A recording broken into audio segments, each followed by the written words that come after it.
Hi friends, మరో కొత్త film న్యూస్తో మీ ముందుకు వస్తుంది మా ఛానల్. నితిన్ నటిస్తున్న తాజా సినిమా లై షూటింగ్ చివరి దశకు చేరుకుంది. ఆగస్టు 11న ఈ సినిమా విడుదల చేయడానికి ఆ చిత్ర బృందం సన్నాహాలు పూర్తి చేసుకుంది. అయితే ఇప్పటి వరకు 25 కోట్ల మార్కెట్ ఉన్న నితిన్ను ఆ సినిమా హిట్తో ఒక్కసారిగా 50 కోట్ల క్లబ్లో చేర్చాడు త్రివిక్రమ్. ఆ సినిమాతో వచ్చిన క్రేజ్ను కొనసాగించడానికి తదుపరి సినిమా విషయంలో నితిన్ చాలా జాగ్రత్తలు తీసుకున్నాడని సమాచారం. ఈ సినిమాకు దాదాపు 40 కోట్ల వరకు ఖర్చు పెట్టారని తెలుస్తుంది. అయితే హను రాఘవపూడికి త్రివిక్రమ్ మాదిరిగా స్టార్డమ్ లేదు.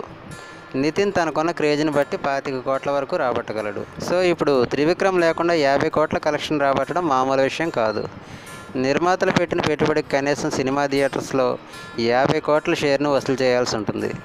అప్పుడు కానీ నిర్మాతలకు లాభాలు గిట్టవు.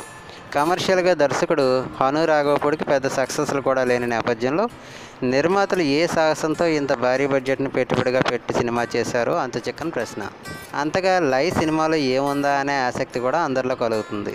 ఇక ఈ సినిమాలో నితిన్కు జోడీగా మేఘనా ఆకాష్ నటిస్తుండగా, విలన్ పాత్రలో ప్రముఖ సీనియర్ నటుడు యాక్షన్ కింగ్ అర్జున్ నటిస్తున్నట్టుగా సమాచారం. అయితే ఈ సినిమాకి మణిశర్మ పాటలను అందిస్తుండగా ఇటీవలే ఒక సాంగ్ కూడా రిలీజ్ అయింది. ఈ ఫస్ట్ సాంగ్కి కూడా ఆడియన్స్ మంచి రెస్పాన్స్ కనిపించింది. అయితే అలాంటి హిట్ తర్వాత వస్తున్న సినిమా కావడంతో లైతోనూ మరో హిట్ కొట్టాలని నితిన్ కూడా ఊవిడి ఊరుతున్నాడట. సో ఇదండి లై సినిమా గురించి మన దగ్గర ఉన్న అప్డేట్స్. మరొక కొత్త న్యూస్తో మేము ముందుకు వస్తాం. ఫ్రెండ్స్, మా వీడియో కనుక మీకు నచ్చినట్లయితే లైక్ చేయండి, తప్పకుండా సబ్స్క్రైబ్ చేసుకోండి. సబ్స్క్రైబ్ చేసుకున్నప్పుడు ఇటువంటి లేటెస్ట్ అప్డేట్స్ ఎప్పటికప్పుడు మీరు పొందగలుగుతారు. Thanks for watching.